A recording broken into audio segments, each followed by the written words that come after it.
Hey, what's up, y'all? It's me, Nate Almighty, and I'm back with another Raising Kanan Season 4 theory and prediction video. Of course, after watching episode 5.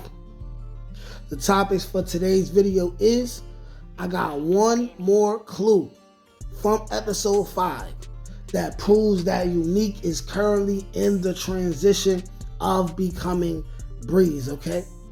And I'm going to explain how him dealing with Phil Russo will contribute to that. I'm going to explain how the meeting with Phil Russo also is contributing to that. And I'm also going to speak on the hint that we have about Unique working with Kanan by the end of the season, who will be involved, how it's going to happen. And I'm also going to add a second parter to this theory video as we speak about Lou and Ammani Okoy. This video is going to be another banger. Go ahead, like, share, comment, subscribe if you're new here. Without further ado, let's get to it. All right, now, y'all, let's break it down like this, okay? I don't know about you naysayers in the comment section, okay? I don't know about you guys that say that just because Shameik Moore is slated to be in the cast for next season, that automatically means he's Breeze just because he's a notable actor, okay? Because it really doesn't matter if season 5 is going to be the last season. Right now, I got him for being D-Witt's brother, who will be a big bad and a problem, only to be killed by the end of the season, right? But we have constantly got hint after hint after hint, clue after clue in regards to Unique becoming someone else symbolically, episode after episode, okay?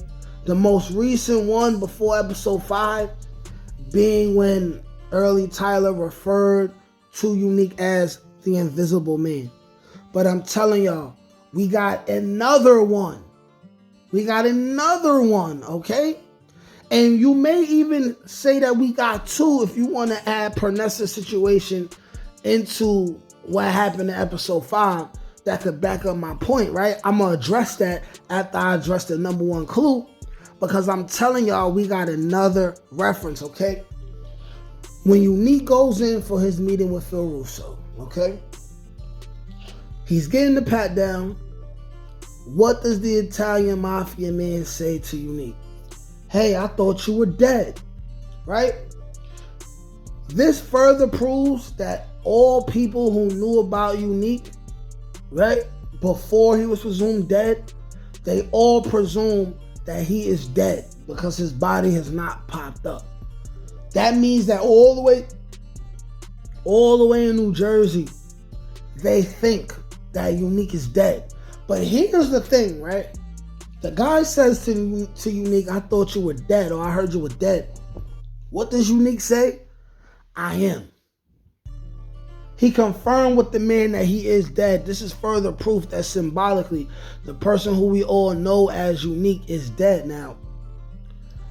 Because we don't exactly know who Breeze is, and we only know some tidbits from what was said about him in OG Power, right? It would be easy for anyone to not count what was said in episode 5. But here's what we got to pay attention to, okay? At least once in every single episode, there was a reference to Unique not being here no more, right? There's references of him moving around like a ghost, popping up on people, right? Just like a breeze, you can't necessarily see it coming, but you feel it when it's there, especially if it's a cold breeze, right? Especially if it's a wind chill. I'm letting y'all know that this is further confirmation. And then, when we have the fact that Unique did not identify himself as still being alive to Pernessa, when we have that fact as well, you got to understand that Unique is struggling internally with whether he wants to let her know that he's alive or not. And it will be easier for him to assume this new identity, right, when the time comes, if he has not let Pernessa know that he is still alive, okay? Somehow, some way, Pernessa may figure it out. Maybe we won't see Pernessa again for the rest of the season, or maybe we will see a season when she figures it out. But you guys have to know that this is all showing us over time that Unique is going to choose to not let Pernessa know he's still alive.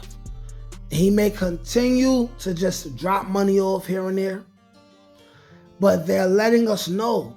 When you get references to Unique being an invisible man and people saying he dead and he confirming that he dead, this is letting us know exactly what's going on. Now, I was going to speak on the possibility of Unique working with Kanan and how all this lines up, but I feel like I could say that in a separate video. So what I want to do is I want to speak on Lou and Ammani Okoy, okay? This woman is very upfront. She's very straightforward. She also is very fucking suspicious, okay? The fact that she mentioned Famous again, and it seemed like the first time she mentioned him, she tried to get him to say that he spoke to Famous, which would have implicated him in a murder, right? Especially now that his body has been found and there's going to be police running around looking to see what's going on with Famous and who killed him. This woman cannot be trusted. And I want to say right now, okay? I want to say right now that this woman will likely end up being killed by Lou by the end of the season. As much as Lou don't want to get involved, we already see that he's going to get involved with what happened to Famous. He wants to find out what's going on. And I got a big video in regards to the deaths going on with Famous's death and everyone who might get involved. But it's looking like, okay, Lou's going to be in his bag. He's going to be upset for a while at what happened to Famous. He's going to be upset for a while. So when he finds out that this woman is messing around with shit, right? Being questionable, maybe she's an informant, he's gonna kill her. We may even find out that this girl has connections to Famous' sister and maybe she's working on behalf of her.